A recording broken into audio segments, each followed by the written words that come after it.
Condescending corporate Democrats don't like Alexandria Ocasio-Cortez, and they've recently spoken out against her because they think that she needs to, quote, cool it.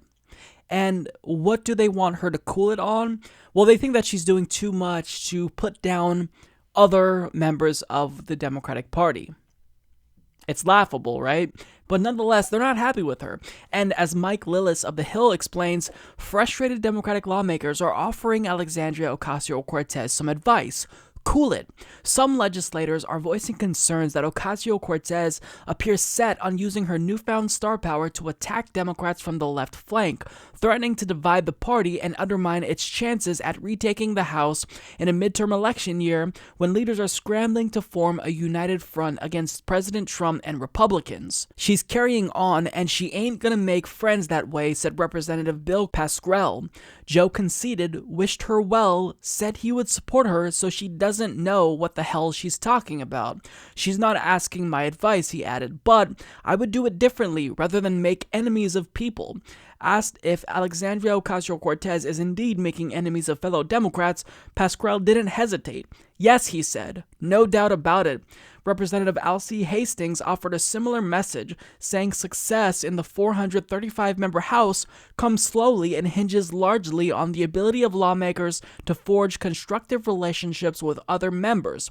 Alienating more senior lawmakers within your own party, he warned, will only stifle the ability of Ocasio-Cortez to get anything done, even despite her newfound celebrity. Meteors fizz out, Hastings said. What she will learn in this institution is that it's glacial to begin with, and therefore no matter how far you rise, that's just how far you will ultimately get your comeuppance. So to summarize their criticism of her, they're angry for two reasons. One, they think she's too hard on corporate Democrats, and two, they don't like that she accused Joe Crowley of mounting a third-party bid against her. But the problem is, it's just a fact that he's mounting a third-party bid against her. The Working Party's family endorsed him over her, which I don't know why they would call themselves the Working Families Party if they endorse someone who's in favor of elitist families, so I don't get why they do that, so that kind of shows you just how progressive this organization really is, but nonetheless, they endorsed him, and he's on the ballot under their banner, and he can take steps to get himself off of the ballot. He can register to vote in his home state of Virginia, but he hasn't done that, and in fact, Joe Lieberman has capitalized on this situation and actually endorsed Joe Crowley, saying individuals in New York 14 should vote for Crowley on the Working Families ticket over Alexandria Ocasio-Cortez. Now, because she had the audacity to point that out, well, they're attacking her for it, and they're saying, cool it. And Bill Pascrell said she doesn't know what the hell she's talking about if she's saying he's trying to mount a third-party bid against her.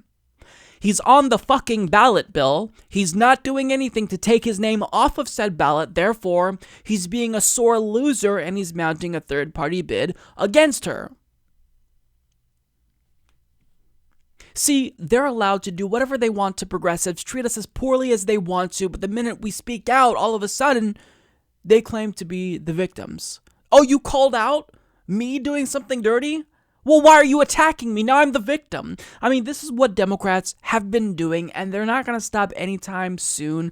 But to be honest, even though these are completely unreasonable accusations to lob against Alexandria, that she's attacking them when that just hasn't been the case, other representatives decided to criticize her maturity level, literally. I mean, it doesn't get more elitist and condescending than that. But here's what else they said. Alcee Hastings added, you come up here and you're going to be buddy-buddy with all the folks, or you're going to make them do certain things? That ain't happening, okay? Once an election is over, you win. Why are you still angry? Said Representative Lacey Clay. I think it's a lack of maturity on her part and a lack of political acumen for her to be that petty. We as Democrats better figure out who the real enemy is, and it's not each other. Representative John Larson, a former chairman of the House Democratic Caucus, was more gentle, though he still lamented the tone of the post-primary debate, attributing it to inexperience on the part of Ocasio-Cortez. When it comes to courtesy and decency, presidency, and especially the class way in which Joe Crowley has conducted himself in every overture that he's made, I think she would be wise to rethink some of the things that she's saying, he said.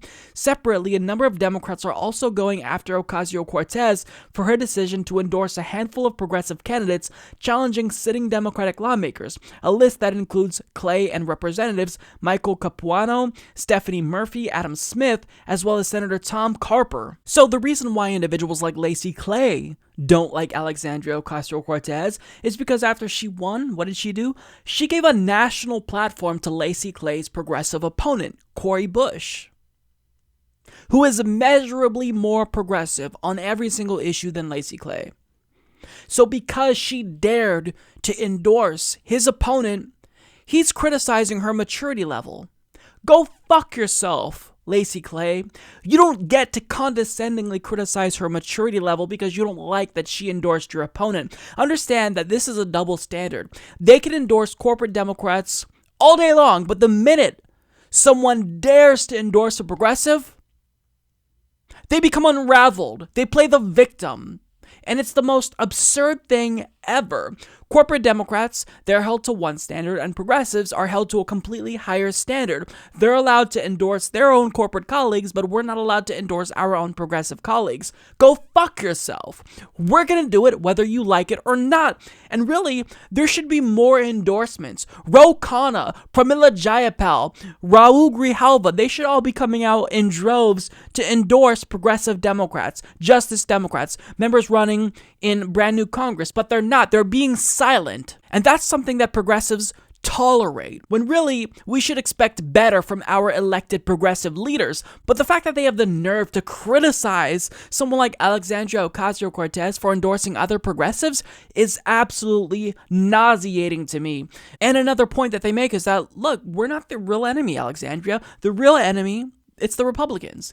Actually, yes, that's true. They're the Republicans. The Republicans are the enemy.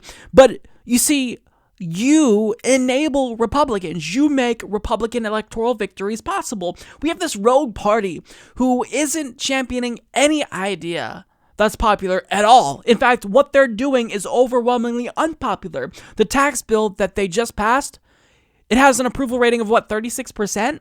And that's up from last year. So how can you not defeat this almost parody of itself version of the Republican Party that's as rogue and tyrannical as it's ever been? Furthermore, the destruction caused by Republicans, well, you're complicit in that because what do you corporate Democrats do? You abandoned your base. So you're absolutely complicit in the destruction caused by the Republican Party. So they have the nerve, really, to criticize Alexandria Ocasio-Cortez. Every single one of them should lose their jobs. It's because of them that Donald Trump is president. It's because of them that the party lost 1,000 seats in state legislatures across the country. You've ruined this country with your complicity of allowing Republicans to win. And now you have the nerve to speak out against someone like Alexandria Ocasio-Cortez. This party is a joke. Support this podcast by becoming a patron at patreon.com/Humanist Report.